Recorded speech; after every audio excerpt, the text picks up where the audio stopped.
Berbicara di depan umum butuh keahlian yang harus dipelajari serius. Tidak hanya sekedar naik ke atas panggung tanpa persiapan. Halo semuanya, nama saya Michael. Selamat datang di channel saya, Sikutu Buku. Kali ini saya akan bahas buku The Art of Public Speaking karya Dale Carnegie. Sebelum kita mulai, buat kalian yang mau support channel ini agar terus berkarya, caranya gampang banget. Kalian cukup klik subscribe dan nyalakan loncengnya. Dukungan kalian membantu banget supaya kita bisa rutin posting dan bersama-sama belajar di channel ini. Buku ini membahas bagaimana cara berbicara di depan umum. Apa responmu ketika kamu diminta untuk memberikan sambutan atau menjadi pembawa acara untuk acara kantor atau acara sosial? Apakah kamu langsung menyanggupinya dengan senang hati? Kebanyakan orang justru tidak. Bagi mereka, ini justru menjadi sebuah beban dan cenderung menolaknya. Kenapa? Karena berbicara di depan umum tidak semudah yang kita pikirkan. Tidak hanya sekedar naik ke atas panggung lalu membacakan apa yang ditulis. Tidak begitu. Jika kamu ingin menjadi pembicara yang memukau atau sederhananya, kamu ingin apa yang kamu katakan masuk ke dalam hati orang yang mendengar, maka banyak aspek yang harus kamu kuasai. Tidak sekedar naik ke atas panggung tanpa persiapan. Saya merangkumnya menjadi 3 hal penting dari buku ini. Pertama, cara berbicara di depan umum. Apakah kamu ingat ketika kamu belajar berenang? Apakah kamu membeli buku belajar panduan cara berenang, lalu baru menggunakan pakaian renang kemudian langsung bisa berenang? Kemungkinan besar tidak. Kamu mungkin tidak mengingatnya, tapi kemungkinan besar kamu belajar berenang dengan berenang secara langsung. Tentu saja di tahap awal kamu mungkin menggunakan gaya yang aneh atau seringkali hidungmu kemasukan air. Nah, sama halnya ketika kamu belajar soal berbicara di depan umum. Agar bisa menjadi orang yang ahli, maka kamu harus berani tampil di depan banyak orang. Di tahap awal, kamu mungkin saja gugup ketika di atas panggung. Tapi tidak masalah. Ini adalah fase yang sama dan dilalui oleh banyak orator terkenal.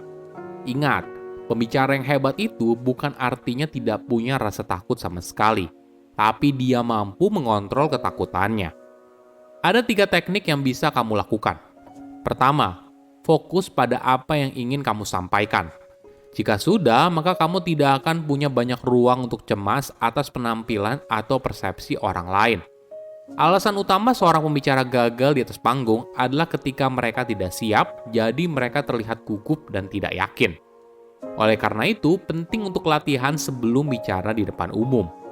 Banyak pemimpin seringkali menyepelekan hal ini. Tidak heran, performa mereka di atas panggung tidak maksimal. Tips lain yang penting adalah berharap hasil terbaik. Ini bukan berarti kalau kamu jadi sombong atau terlalu pede. Tapi bayangkan dirimu berhasil memberikan materi di hadapan banyak orang, namun tetap rendah hati dan terbuka untuk perbaikan. Argumen adalah fondasi dasar dari sebuah pidato yang hebat. Namun, jika pidato hanya berisi kalimat yang rasional dan penuh logika, maka hal ini tidak membuatnya menarik. Alhasil, tidak ada yang mendengarkannya dengan seksama. Bagaimana bila menggunakan pendekatan yang berbeda? Bagaimana bila kamu menggunakan imajinasi saat membawakan sebuah pidato?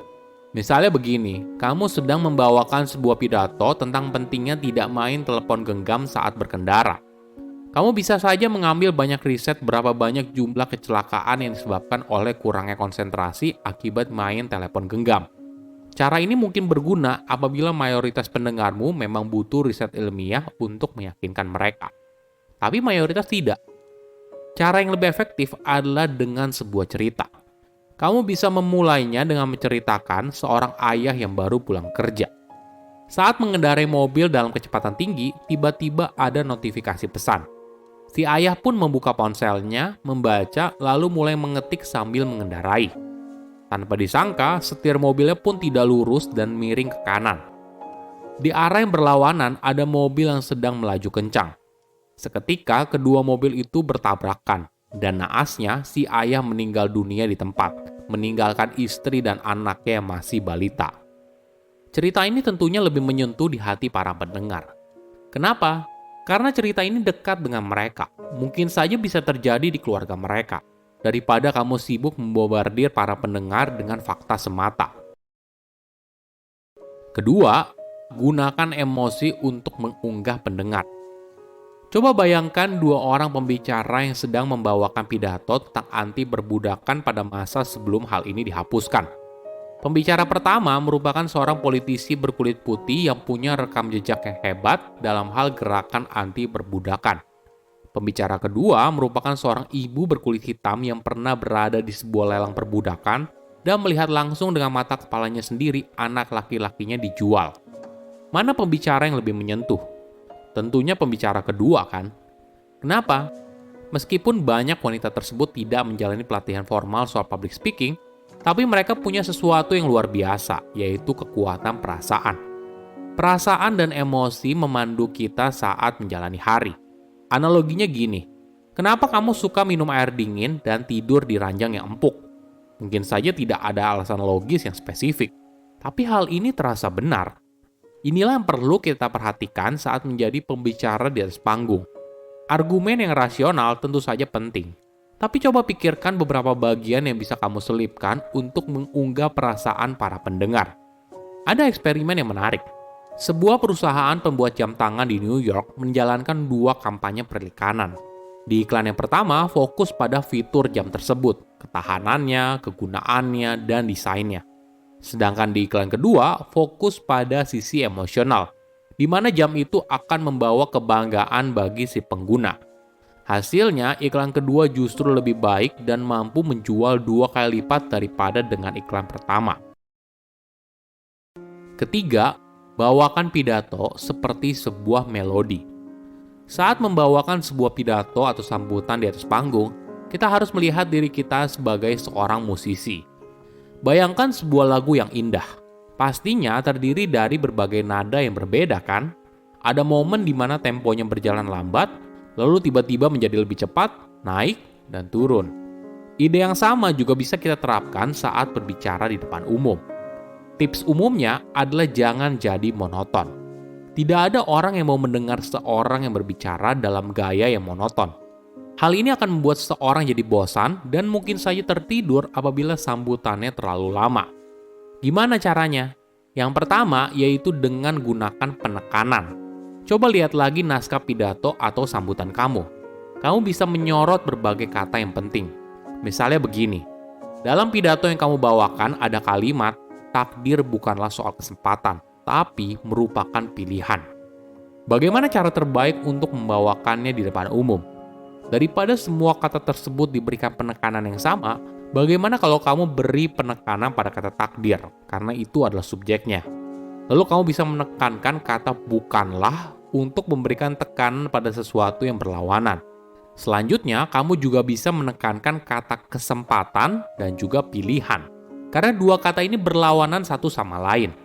Menariknya, penekanan itu bukan berarti kamu harus berbicara dengan suara yang lebih kencang. Jika kamu sudah berbicara dengan nada yang tinggi, mungkin kamu bisa mengganti nada suara menjadi tenor atau bahkan dengan suara yang ngebass. Kedua, mengubah kecepatan dan berhenti. Dalam kehidupan sehari-hari, mayoritas orang terbiasa berbicara dengan lebih cepat saat menceritakan sebuah kejadian yang menarik, dan berbicara lebih lambat saat menyampaikan sebuah kejadian penting. Kita juga seringkali memberikan jeda saat bercerita untuk memberikan efek dramatis. Teknik ini bisa kamu gunakan saat berbicara di depan umum. Cobalah baca ulang naskah pidatomu dan perhatikan bagian mana yang bisa kamu bawakan dengan lebih cepat, lebih lambat, atau bahkan berikan jeda untuk memberikan efek dramatis. Cara ini akan membuat pidato yang kamu sampaikan berada di tingkat yang berbeda dibandingkan orang lain. Silakan komen di kolom komentar pelajaran apa yang kalian dapat ketika baca buku ini.